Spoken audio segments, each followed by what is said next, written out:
Blessed is he who sent down the Criterion upon his servant, that he may be a warner to all the worlds. To him belongs the sovereignty of the heavens and the earth.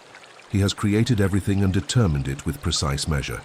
And he is the one who has released the two seas, one fresh and sweet and the other salty and bitter. He placed between them a barrier and a forbidden partition. It is he who sends the winds as good tidings before his mercy. We send down from the sky pure water to give life to a dead land and provide drink for many of our creation.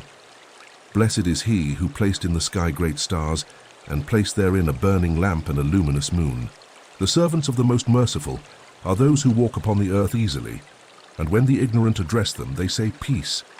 They will be rewarded with the highest chambers for their patience, and they will be met therein with greetings and peace. They will abide therein forever. Glory be to your Lord, the Lord of might. Indeed, his word is the ultimate truth.